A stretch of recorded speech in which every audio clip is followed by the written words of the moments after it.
Making friends with greens is a super important thing because they're so loaded with antioxidants and the nutrients that the body needs to do this repair. And the average person, when you look at the way people eat in their homes at the holidays, and when you look at the way people eat in restaurants, the little green thing is just this little token. The green should be the main part of the meal. 80% of each meal should be something green, something that's loaded with antioxidants and vitamins and minerals. They're low in sugars and they're high in fiber and they're high in phytonutrients that are protective. Welcome back to the Essentially You podcast, all about reinventing your health with safer, cheaper, more effective, natural solutions and powerful lifestyle changes so that you become the CEO of your health. I am your host, Dr. Marisa Snyder. Today, we are discussing one of the most toxic relationships in many of our lives, and that's sugar. Now, it has definitely been a toxic relationship in my life in the past. Now, let's be honest. Sugar is like the bad boyfriend that your mom warned you about over and over again, but yet you still dated him. In our modern day society, sugar is almost unavoidable and indistinguishable. Most of the time, you don't even know that you're consuming it, which I think is an incredible outrage because if I'm going to eat sugar in any form, I want to know about it and I want to be conscious that I'm making that decision. Now, almost 75% of the food at the grocery store has added sweeteners. And we put these inflammatory producing chemicals into our bodies every day. So it's no wonder we end up feeling terrible with less energy than we started with. Now, today's guest is a dear friend, and I am thrilled to have her expertise on the show. Dr. Ritamarie has been studying blood sugar testing and insulin resistance for over a decade. And she has been super surprised by which foods trigger people to have high blood sugar levels. And here's the kicker. These are foods that you and I would consider very safe to eat. So what's the deal with healthy food triggering higher than normal blood sugar levels? Well, we're going to be tackling that today. Now, over the years, Dr. Ritamarie and I have discovered that by replacing sugar-laden foods with high nutrient-rich foods and learning which foods each of us are triggered by, so, because every one of us is a little bit different, we know that we can begin to experience the benefits not only in our mood, our energy, and even our cognitive function and overall quality of life. And that is exactly what we're looking for and what we deserve. Now, if you are thinking to yourself, how am I ever going to be able to give up those peanut M&Ms or that 65% chocolate bar at 4 p.m. in the afternoon? I have the perfect solution. When I was struggling with my coffee cravings mid-afternoon, I tried using an essential oil blend that was designed to rewire my brain to banish that craving. And it worked. I have been using my craving blend ever since because I would be lying to you if I said I didn't have cravings today. Now, maybe not today exactly, but definitely this week because we all have cravings. They are often an unmet need like stress, fatigue, and emotional burnout. Now, in order to make it super simple and super easy, banish those cravings that come on in any time of the day, I have created this perfect little craving, stress, and energy cheat sheet, really to manage the cravings and the unmet needs with my best essential oil recipes. Now, I want you to know that this cheat sheet has my coveted recipes along with everything that you need to get started. It is that simple. Now, the link for the cheat sheet will be in the show notes for episode 159, or you can go to drmarisa.com/cravings and you are all set up. So now that you are set up for success with this incredible resource, I want to take a moment and celebrate you. Every single day, I hear from new listeners who were recommended by you via iTunes, Instagram, even text message. And honestly, that is my favorite way to share podcasts. I just take a screenshot and then I send it to the people that I love. So let's highlight one such listener today. Annie shared a wonderful shout out on iTunes back in December. Here is what Annie had to say. Dr. Marisa covers a variety of topics, and she is so informative and gives applicable health tips. I have learned so much about hormones and hormonal imbalance from her podcast, and I have a well-rounded idea of some of the different protocols that I can try and the next steps to take in my hormone journey. Thank you, Dr. Marisa. Well, thank you so much, Annie, for sharing your win. I am so happy to shout you out today. Now, if you are listening, Annie, I would love to gift you a signed copy of my book, The EO Hormone Solution. with a personal note from me.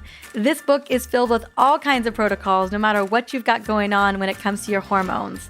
So all you got to do is reach out to me via Facebook or Instagram, or you can reach out to me whatever feels good, and we will send it to you as soon as possible. Now, if you are listening, thank you so much for tuning in. As I mentioned earlier on the podcast, this is all about getting you the answers that you deserve about your body. And if any episode or interview has helped you in any way, I would love to shout you out. You can reach out to me via Insta, Facebook, or simply review this podcast on iTunes. We have over 400 iTunes reviews right now, which is allowing women to learn about these episodes, learn about these interviews, and really becoming the CEO of their health. Now, I'm excited to welcome Dr. Ritamarie to share her insights about jumpstarting your energy and shrinking your waist by optimizing your blood sugar. Let's get into it. But before that, I want to quickly sing her praises. Dr. Ritamarie Loscalzo is the founder of the Institute of Nutritional Endocrinology. She combines the ancient healing wisdom of whole foods and herbs with modern scientific research to help people recharge their energy and reclaim their lives. She's a best-selling author, speaker, and internationally recognized nutrition and hormone expert. She offers online courses, coaching, along with in-person classes and hands-on methodology, and you can find her at drritamarie.com. Let's bring her on to the show. Welcome to the Essentially You podcast, Dr. Ritamarie. How are you doing today, girl? Oh, I am so great. Thank you so much for having me here, Marissa. It's such a pleasure to talk to you all the time. And we always get into such great conversations. I can't wait for this. We do. And I am so excited. We're going to be talking about an area that we really haven't connected in with. I mean, it's been mentioned on the podcast over the last year and a half, but I'm so glad that we get to bring on who I consider to be one of the experts in the subject around blood sugar and how blood sugar levels really impacts not only our weight, it impacts our energy, it impacts our metabolism, and how to jumpstart our energy by optimizing our blood sugar. Now, I want to know what inspired you to do this work and to really dig into this for the last, I would say, decade or so. So I had been seeing it in my practice, and talking to people about things. And I had started to get people to test their blood sugar because I had this feeling that the numbers that they were getting on their annual lab tests were not accurate and that they were having some weird blood sugar swings. So I had them start to test, and voila, I got so much great information from it. From there, I was able to help them to customize a plan, the diet plan, the stress plan, et cetera, such that they were able to get their sugars under control. And the funny thing was, after doing that, one-on-one with people for actually a decade and a half, probably by the time I started this program, I decided I wanted to teach this on a global level. So I created a program, an online program to teach people how to get their blood sugar in balance. And the funny part was, right before that, I wanted to teach people, actually show them a video of how do you test your blood sugar and what does that mean? So I went and got a new meter and I got all set up to test, and I had this weird experience where I tested my own blood sugar and it was a good number. And then I'm going to have a bowl of pineapple. Let me see what happens. And I started testing my blood sugar and I found that my blood sugar shot through the roof. And here I was like, oh my God, I'm teaching people about a problem, insulin resistance. And I probably have this problem myself. Look what happened to me when I ate pineapple. It ended up, my blood sugar went up to like almost 170 from just eating a bowl of pineapple. And I watched it with curiosity, like how long it was going to take to come down. And from there, I created this program and I helped people, and I've been able to really help people to look at those numbers and see what foods affect them. And it's amazing that people who've been on what may seem to most people like a really healthy diet, and they're not getting results. They're still keeping that fat around the middle, or their hormones are low and their energy's out of balance. Well, they start to shift their diet to customize it to their blood sugar results. And voila, the weight melts away, the energy soars, and they get results. So I'm fascinated by it. And the other thing, I'm going to add one more thing, because I think this is important. What I realized in teaching people about blood sugar, yes, important for your energy. Yes, it's important for your weight. But it's also when your blood sugar is out of balance and there's a condition called insulin resistance going on, it's damaging your blood vessels. It's causing inflammation, and it's an underlying cause of some of our top 3 killer diseases: heart disease, cancer, and diabetes are all have an underpinning with out of balance blood sugar. And so what I realized was I had two parents who died suddenly very young of heart attacks. And they didn't have any diagnosed heart conditions. They didn't have high blood pressure. They didn't have high cholesterol, but they just suddenly died. And as I explored it, I realized we have the genetics for blood sugar imbalance. Like we have a tendency and we have to be careful. And I bet, my guess, no way to go back and tell, that the reason my family members, my mom and my dad in particular, and my sister got cancer at a very young age, had these problems was because of this out of control blood sugar that was creating inflammation and imbalance in the cardiovascular system. Wow. I really appreciate you shedding light on not only how it's impacted your family, but also the greater concern here. Because I think people tend to only be concerned about blood sugar if they're concerned about getting diagnosed with diabetes or metabolic syndrome, right? And we're not actually looking at, what does it look like to not only get a sense on a functional level to prevent knowing that these types of long-term chronic diseases can arise, but also looking at the function of the body and where we should be looking with blood sugar levels. Particularly, I know that oftentimes we see insulin resistance really happen with the liver before anywhere else. And so I would love for us to paint a picture of that too. So talk to me why it's dangerous to wait for a diagnosis. Why should we be looking at this way early on so that we are potentially avoiding any particular pitfalls down the road?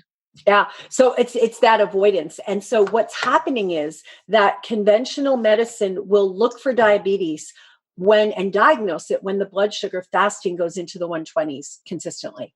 And when we look at research, we look and see that the danger signs that happen, the side effects of diabetes, the peripheral neuropathies, the blood vessel cloggings, the kidney problems, the eye problems, they actually happen at much lower blood sugar levels than when the person has diabetes. And in fact, as soon as the blood sugar starts to go above 90 in the fasting state, the risk of cardiovascular disease quadruples. When it goes over 100, we're causing damage to the peripheral nerves. We're causing damage to the small vessels in the kidneys. And when it goes into the 120s to 140s, it's actually causing damage to the retina. So before someone even gets diagnosed with diabetes, they're already developing the complications of diabetes that usually maims or kills people. So wouldn't you want to know that long before you've gotten the diagnosis? Well, even so, wouldn't you want to know that if, let's say, the first sign of this is fatigue? Let's just say that that's it. Wouldn't you want to know this if you are feeling exhausted and fatigued, and it most likely is interconnected? Absolutely. And the belly fat is a biggie too, because people are like, oh, it's a nuisance. I got this extra fat around my middle. I have to, get bigger pants. It's more than a nuisance. It's dangerous. It's dangerous. And that's one of the early signs, the fatigue, brain fog, that fat around the middle, other hormone imbalances that we don't quite connect. PCOS, endometriosis, thyroid disruption, cortisol deregulation, irregular menstrual cycles. I can go on and on. Everything. And so how do you know if medicine doesn't tell you have a blood sugar problem until your fasting blood sugar goes up in the 120s? Well, there's a lot of ways that you can know a lot sooner than that. And I think maybe people want to know that.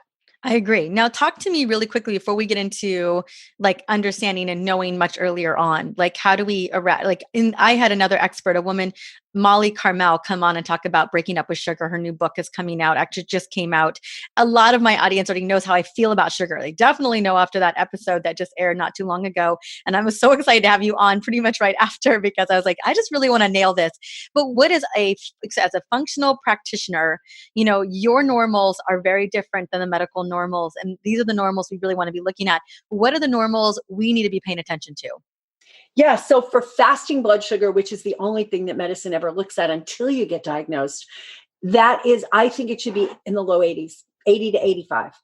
If it's lower than that, a lot of times that's great. That's even better. And a lot of people who are doing intermittent fasting and ketogenic diets will have much lower fasting blood sugars. But all the evidence that I've seen, the research that bears out, and the correlation between the incidences of some of these chronic diseases and blood sugar, low 80s, 80 to 85.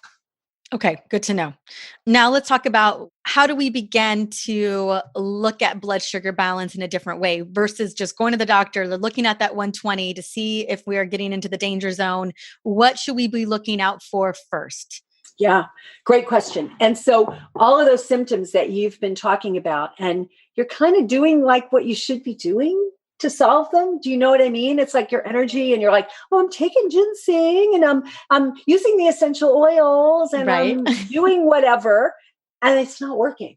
And the calories in, calories out model isn't working. I'm starving myself. I'm eating 700 calories a day and I just can't get rid of this belly. Right? Those are some of the key early warning signs. And the brain fog, right? Middle of the day, that exhaustion, feeling hungry after you eat a meal, even though you just had a really filling meal, plenty of calories, and you're still like hungry and you just want something sweet on your A little tongue. something, yeah. Yeah, just that little something. It's just not complete yet. So those kinds of symptoms, and there's a whole lot more, would be a sign that maybe I should be looking at blood sugar. But personally, I think everybody, as a normal part of testing that people get, usually with their doctors, they get testing every year or two. Early on, they should be testing something called hemoglobin A1C, and they should be testing insulin. And those are two things that most doctors will not even test on somebody until after they've become diabetic, because those are ways that they can manage and see if their diabetes is under control. What those two numbers can give you is decades before it starts, an indication that there's something out of whack. And my guess is that, a lot of these kids and teenagers are running around and they can't go more than 2 hours without eating, or they're irritable and cranky and they're falling on their faces. They have blood sugar imbalances, probably excess insulin real early on. And that's setting the stage for them to develop what's called insulin resistance. And that's precursor to metabolic syndrome, or coexists with metabolic syndrome, and then diabetes.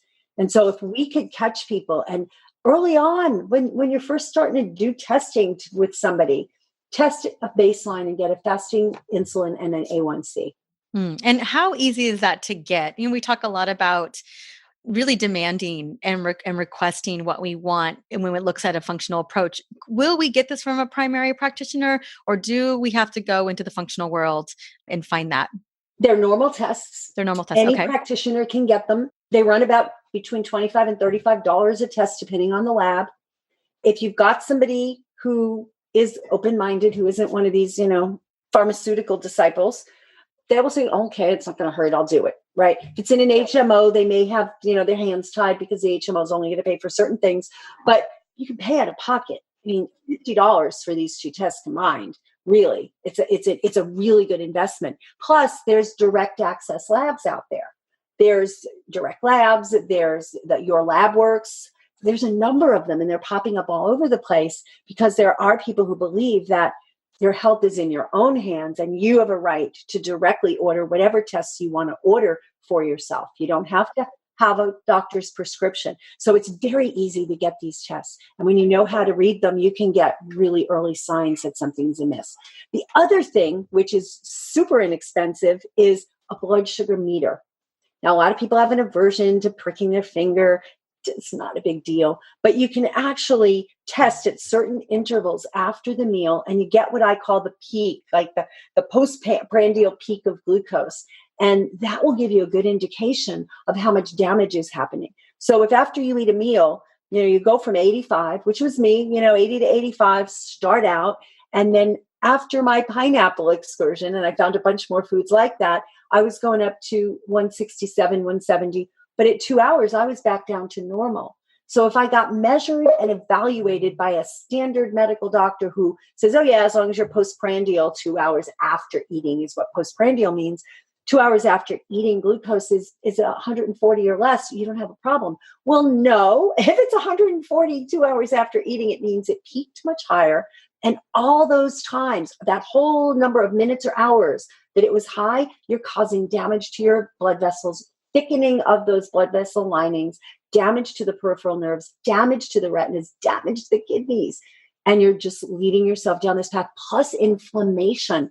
Elevated insulin and blood sugar lead to increased C-reactive protein. Don't know if you've talked about that on your show before, but it's a very important inflammatory marker.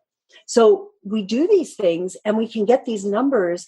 And there are some people who've had, they come to my program because they're they're just tired of this persistent belly fat and they're willing to try anything, even poke in their finger, right? And so they do this and they get these numbers and they realize that some of their favorite foods, their favorite healthy foods, their gluten-free bread or their gluten-free pasta or their brown rice or even their pineapple and mango and other foods are raising their sugars, right? Well, I'm eating organic corn chips. They're not GMO, but they're still shooting their sugars through the roof.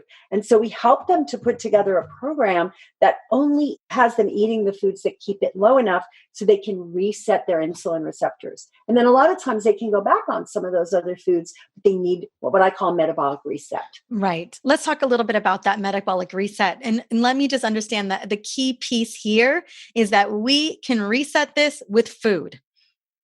We have the ability to reset this with food.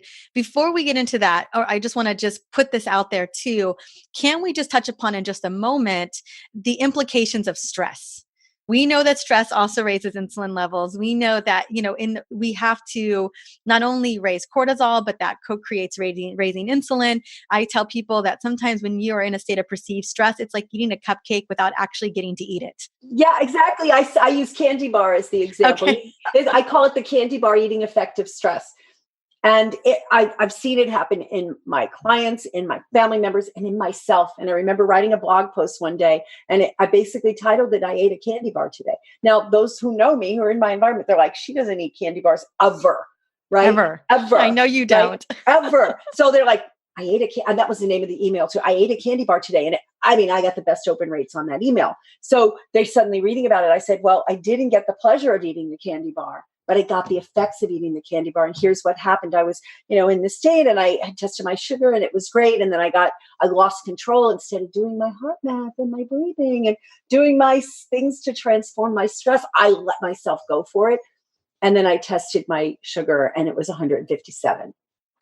And I was like, I could have eaten a candy bar. I could have eaten a ton of sugar. I could have eaten a cupcake or whatever and gotten the pleasure from it. And instead, I just got to scream and yell and get angry. Get upset. I just wanted to talk a little bit about that piece as well. Just a brief moment, because I know so often we don't recognize the massive implication that stress has. And the reason for that is that when your body thinks it's in survival mode, it thinks we need the energy. And so we have to leverage insulin to create that energy for the cells. And I just wanted to mention that. I do want to go back to talking about, wow, we can create this transformation with food. If food got us here in the first place, well, food and stress. We can create strategies and tools with, to reduce stress levels and to eat a better way, measuring it along the way. So we really become the CEO of our health here. I mean, we know exactly what foods are lighting us up. We know what foods are raising our blood glucose levels, right? And so talk to me about, not only, we talked about the idea of measuring and looking to see what foods, but what are can we talk about some of the danger foods? Clearly, we know the danger foods. The processed sugars, the processed soda drinks, the juices, we know. I feel like this audience knows the big offenders, but there are offenders, like you mentioned, the autoimmune approved cassava chips, the gluten-free bread, all, the things that we are like, oh, this is totally okay. And let's talk a little bit about those things, because I think so often we think that those aren't on the list. Yeah, they are on the list. Absolutely. So when we look at that, those cassava, like the siete cassava chips, and I'm looking at 24 grams of carbohydrate in each one. I'm like, I'm not even trying. If pineapple goes through the roof with me, I'm not even going to try one of these. So those kinds of things. Yeah, and you mentioned juices, right? We know fruit juices, for some people, even vegetable juices. And what I do, my trick with, because vegetable juices can be so great, is you have to drink them super slowly. You can dilute them and you can throw some chia seeds in there to slow them down. And then, would a smoothie work better too? Yes, way better. Okay, awesome. I was just curious. Way better, because you've got the fiber to slow it down. Now, like with fruit, though, blended in there, the only way I can eat fruit and not have, the sweet fruits and not have my sugar go up is I will eat it with a green smoothie, but not in a green smoothie. For one reason is I want to taste it. So you want to actually enjoy it. I want to enjoy it. Yeah. But also when I blend it, it breaks down the fiber and it goes in slowly because you're releasing the sugars. So I highly recommend, and we have tons of recipes for savory smoothies, which people absolutely adore. And it gets lots and lots of greens in there with all the fiber. You can put some kind of whole food plant-based fat like avocado or coconut or hemp seeds or whatever, and it slows it down, the absorption. But with the juice, you And can do the fiber same. is good for us in any way. And we are not getting enough fiber. It's a different conversation for a different day. But For a I just different wanted to day. just So mention that. important. Yes. So important. Yes. So it's important. So that kind of thing can be like you go out and you get the, the Adwala, whatever green, Oh gosh. green monster Yes. drink. That can be a blood sugar nightmare. So Mm-hmm. and you don't It's as know for much as a yourself. Coca-Cola. If you look at that, I think it's like 25 grams of sugar per half a serving, one of the 2 servings in that little 12-ounce container. People think that they're buying that green juice at Starbucks or at Vaughn's, wherever you're buying your little Adwala green juice, but look at those sugar grams. Oh my gosh, it's so scary. Clearly, probably a little bit better than drinking a straight Coke, Yeah. but I pretty mean, much you've the got a same. lot of antioxidants in there. Yeah. So you got to give it that, unless it's pasteurized, in which case it's, Well, then, yeah. And I think it is. and it is, right. Most of those are because they have to put them in the Yeah, bottles and not get absolutely. sued. But the other thing is there's so many like alternatives to it. Oh, I don't eat sugar. I eat honey. I eat agave. I eat maple syrup. Honey, those Sugar raise is your sugar sugar. just as much. It's sugar, sugar, sugar, sugar, sugar. It doesn't matter. It doesn't matter. The ones that are, approved that I have tested over and over, and there are some people who claim that these even will raise your blood sugar. I haven't seen it, and I work with the most sensitive of the sensitive, including myself. Is Lohan, monk fruit.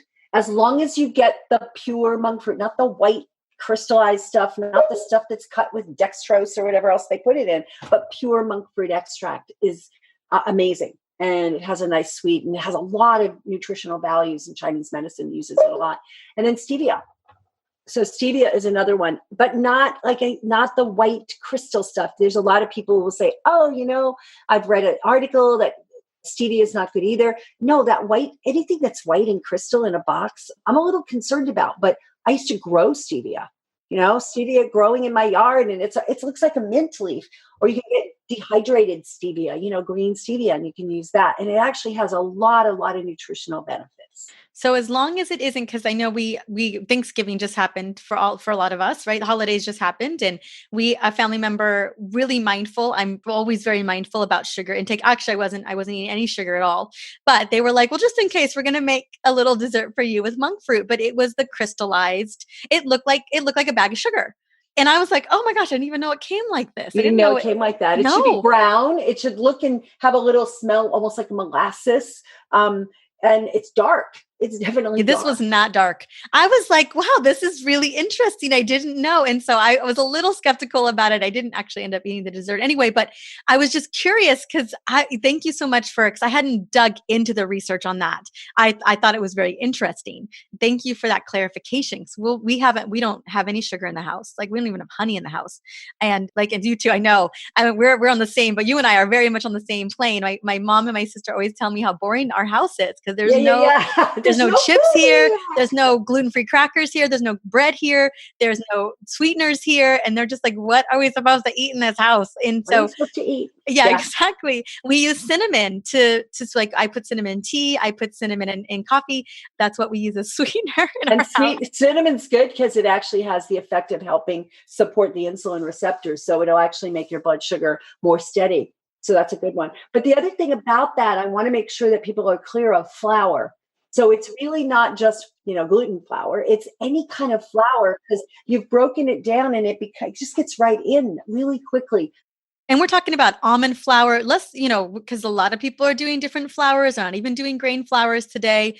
Anything that's flour-like, we should be mindful of. Is that correct? Like if I'm going to use almonds, I'm going to use it. And the other thing, a lot of people are doing baked goods, like the keto and paleo baked goods, and they're using almond and coconut flour. When you take a nut or a seed that has volatile essential oils in it, and you grind it and put it in a bag, those oils break down and they oxidize. Oxidized fats damage insulin receptors. So we really have to be careful about the fats. I mean, a lot of people use I will not use heated fats. A lot of people are on raw foods diets, and I don't think you have to be on. You can steam your vegetables, do whatever you want with them, but don't cook your fats. because your fats will oxidize at high temperatures. Coconut's a little bit more stable. Yeah. I was But going to say a little those bit more. fats will oxidize. So if you're taking almonds and you're grinding it to a flour, putting it in a bag, selling it at the grocery store, who knows when it was broken down, right? How much oxidation's happened. Then you're going to put it in something and bake it. Not a good idea. Well, and Not a here's good the idea. thing. I want to just speak to this because you and I really land on the gold standard. And I know that there are a lot of amazing listeners listening who are like, is there a middle ground? You know, do we have to go full tilt over here? Is there? I know you've worked with so many people and probably people who are just like, I will go so far, Dr. Ritamarie, especially around the keto treats or especially around the paleo treats, those types of things. Is there room for any of that anytime if we're not in the major danger zone? If you're not, that's the thing. If you're testing your sugars and it doesn't cause your sugar to go up, and occasionally you have a paleo almond flour muffin, it's not going to kill you. No big deal. Sweetened with monk fruit, But I wouldn't do that on a daily basis. And that's what people do because they're used to having their muffins or their croissants every day. So they're starting to do it on a daily basis. And it may not raise the blood sugar. It may not raise the blood sugar. What it might do is damage the insulin receptors. And so what we're doing in a reset is we're trying to lower the load, the body's need for making insulin and repair the damage that's already been done to the receptors. The other thing is all of those treats, I make the best treats. I have desserts up the wazoo. I did a Facebook Live the other day and I taught people how to make cannolis. What? Cannolis. Yes. Cannolis. I need to go back and watch that Facebook Live. And I have a picture. I will send you a picture of my cannolis. Wonderful. Well, we're going to tell people how they can find you because I love your Facebook Live so much. We're not there yet, but I wanted to let them know because I know. So, as we're stepping out, and so I think this is such an appropriate episode and interview as we're stepping out of the holidays, and goodness knows people are probably feeling a little regretful about the decisions that they made. Maybe they just ate and they need a reset. They need a little bit of a reboot. And the beautiful thing is that it's possible. We can absolutely lower that insulin resistance. We can reset that set point for ourselves. And that's what I'm really excited for us to talk a little bit about. What does that look like? I mean, first, clearly measuring and understanding. But what does that look like to do the reset? Is it cold turkey, no sugar? We're talking about it's all got to go. We're focusing only on proteins, greens, and healthy fats. Yeah. So what I usually do is I transition people. And yes, we do 30 days where you're not eating anything that raises your own blood sugar above a certain amount. Now, if you're already in the diabetic range, of course, we taper that. I usually shoot for people keeping their blood sugar highest peak is 110. If it slips up to 120 once or twice, no big deal. But if they're already diabetic, then we look at foods that don't raise your blood sugar more than 20 to 30 points. So we look at those range. And yeah, sometimes it is all at once. The 30-day reset is, but we guide them into it. So it's a gradual transition. Okay, let's test these foods. Let's remove the obvious, the stuff that everybody should remove. Now let's look at testing and let's lay it out while you're doing some specific burst exercises and doing some stress techniques and sleeping, which is super important, and making sure the meals are timed. So we have those 5 areas that we work on. And then we go, okay, we've done this. We've taught you this. You've gotten all this information. Now it's day 1 of the reset. Let's do it. So we do this reset for 30 days. They have all the guidelines. They have a menu plan for 30 days and, all this. So it makes it easier. And there's fun foods in there. I mean, you could eat cannolis in doing this. Seriously, my cannolis, you can do it as long as none of the components are going to raise your sugar. But I think to get that response from the cells, what you're doing is you're teaching the body, hey, you don't need to make so much insulin. Hey, you don't need to make so much insulin. And then it goes down and it doesn't. And the lower the output of the insulin is, it's just, the right amount, the damaged cells get to repair. But if you think about it, like say you have a cut on your arm and you don't put anything over it, and then you go and you're out in the mud and you're doing the gardening and you're just constantly putting stuff on there, that wound is going to get worse rather than better over time because you're constantly giving it an environment that's damaging to it. Same thing with your insulin receptors. We want the inflammation levels to go down. We want them to be able to repair. We want to replenish the nutrients that they require to optimize their function. And so, yeah, once you get to that 30 days is pretty cold turkey, but it's not really cold turkey. And you're not deprived. Nobody on this diet ever said I'm deprived. Like, they post pictures and I'm like, wow, this looks more like feasting food than reset food, because it's beautiful and it's delicious and you're satiated and people are dropping weight when they do it. Absolutely. I look a lot at this, and we have some dear friends who really look at, what is it that's driving sugar outside of sugar being an addictive substance? It's one of the things, but also that we know that people are dealing with unmet needs, they're dealing with these cravings and these urges. And it's usually related to maybe emotional burnout, or it's related to fatigue and exhaustion. Like, I just need that little thing to get me through the day. Right. And also clearly blood sugar levels there that are being impacted. And then the last thing, being it's stress, right? Stress being that one thing that can also absolutely impact insulin levels. In that, let's say someone's decided, okay, I'm going to reset my insulin levels. I'm concerned about my blood sugar levels, yet they're struggling with urges and cravings. Are there things that you recommend to people to help manage that as well? Well, yeah, actually, one of the things I have them do, there's an essential oil blend that you know about, the Slim and Sassy, that I have them put that in their water, and that helps it.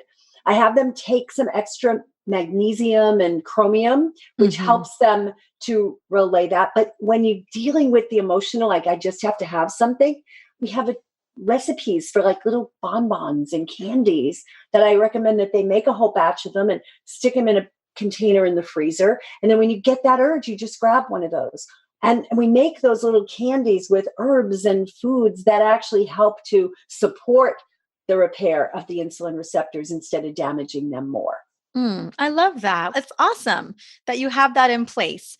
I love that you've got something that people can grab.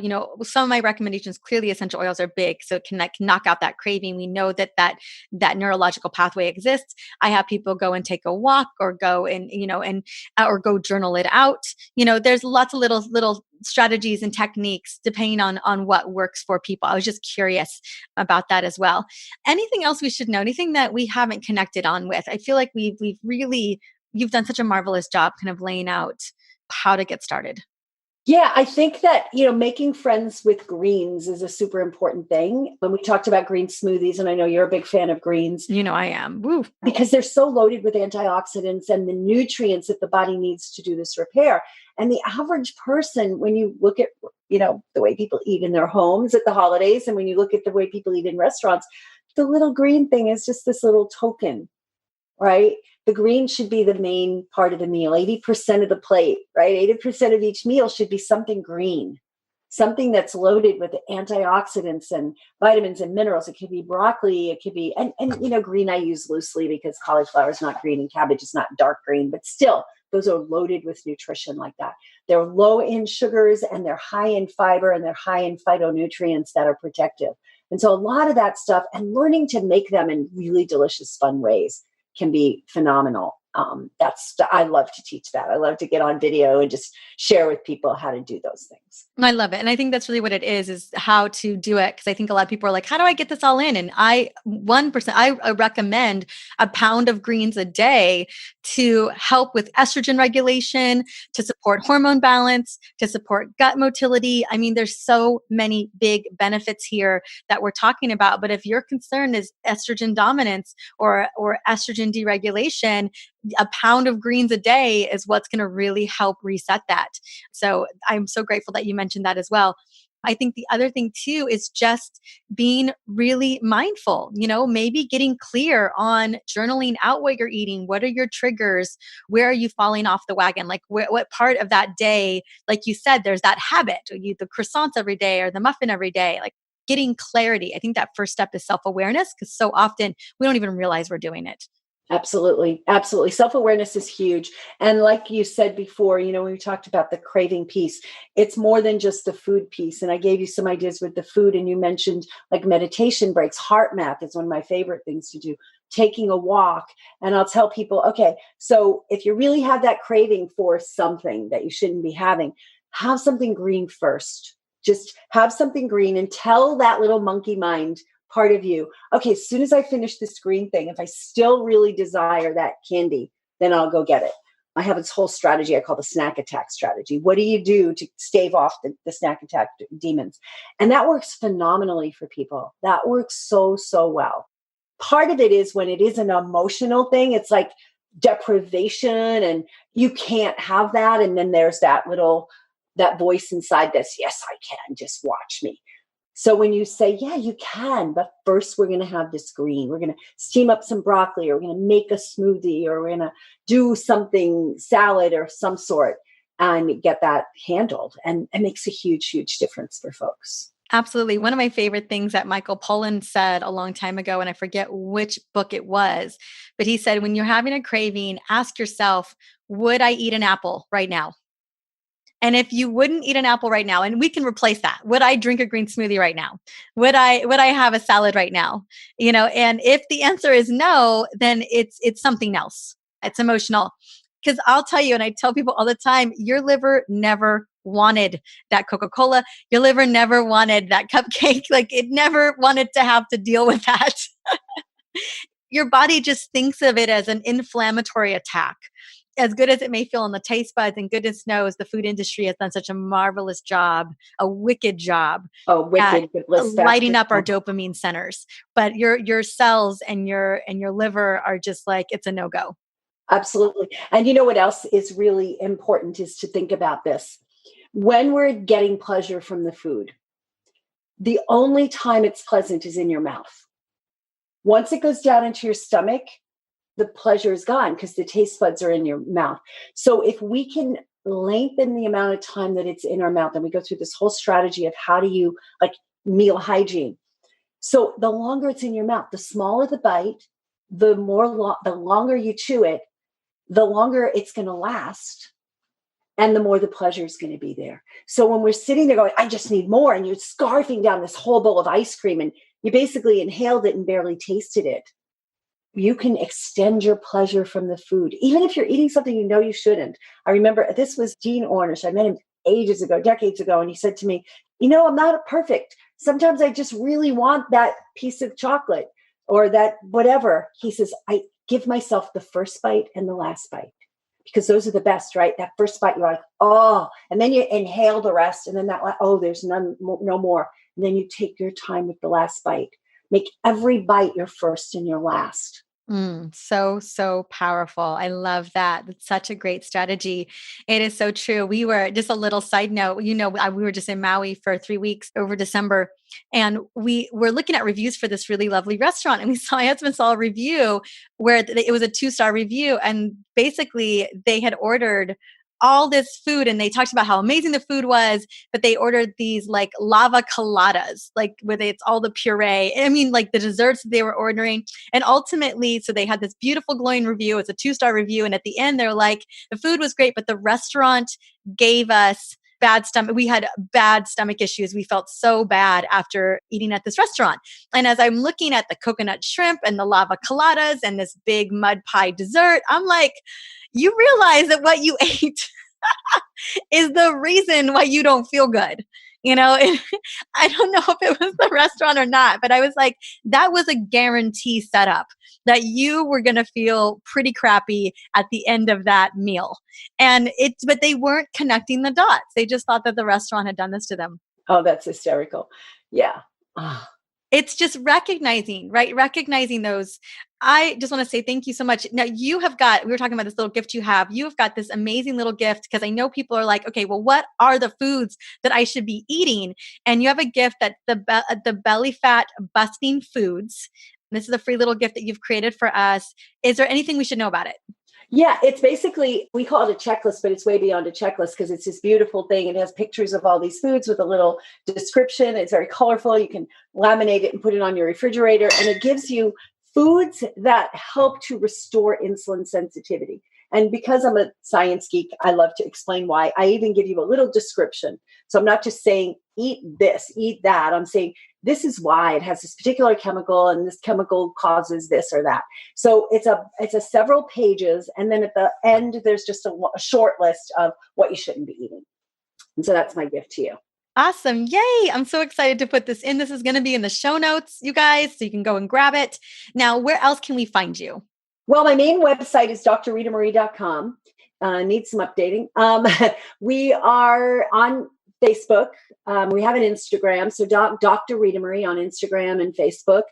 I'm around. I do a lot of Facebook Lives. I do it in my kitchen. We have the Unstoppable Health Community, which is a Facebook group, a private Facebook group where I do most of those videos. And it's a very active community, very, very, very active community. And everybody's always sharing and caring. Wonderful. Well, I just want to say thank you so much. Gosh, it was such a great interview. I mean, you know your stuff inside and out. I'm really excited for people to go and check you out to learn more. And I'm really grateful that you've given us so much insight into what we need to be looking out for so much earlier on. Even in our children, even in our teenagers, things to be looking out for if we're starting to see some of those signs. Great. Thank you so much for having me. It's been a joy. Absolutely. You too. Have a wonderful day, honey. I'm not going to lie. I really loved Dr. Ritamarie's strategies for managing cravings. She and I both recognize the devastating impact that sugar has on our body, and finding solutions to manage cravings is such a big part of that battle, especially if you're concerned about insulin resistance and your blood sugar levels. I also appreciate her emphasis on measuring your blood sugar after eating certain foods to figure out and dial in which foods trigger you specifically, because each and every one of us are different depending on our genetics, our environment, and the foods we've been consuming. Now, this may really surprise you, but I highly recommend definitely trying that out. It definitely surprised Ritamarie and myself. Now, if you've been thinking about decreasing your sugar intake and reducing your belly fat with foods that would support your metabolism, I want to recommend and invite you to grab Ritamarie's Belly Fat Busting Foods cheat sheet. It's going to be in the show notes for $159. And if you are looking for that craving cheat sheet as well, for those unexpected cravings and urges that can, let's be honest, happen out of nowhere, whether it is 11 o'clock in the morning or 4 o'clock in the afternoon or 11 o'clock at night, those cravings come out of literally nowhere. So I have that little cheat sheet for you. Those oils are so potent and so powerful. I know you're going to get the results that you love there. Both links are going to be in my show notes for episode 159, or you can go to my website at drmarisa.com/podcast, where you can pull up episode 159 with all the links in there. Well, thank you so much for stopping by and listening into the Essentially You podcast today. On the upcoming episode, I am excited to bring on a dear friend, Dr. Becky Campbell. She's actually been on the show before to talk about thyroid health, and she's going to be jumping on today or later on this week to talk about how to identify histamine intolerance and how to overcome it naturally. Now, this is a topic that people have been asking me to speak on for quite some time, and I wanted to find that right expert to bring really a big awareness to a topic that a lot of us are still confused about and don't have a lot of answers to. I even have a cousin who's been dealing with histamine intolerance, and it got misdiagnosed for almost a year. So I'm excited to be able to bring her on and really shed light on this topic that I feel like we need to know more about. So I hope you join us on the next episode. Until then, have an amazing day.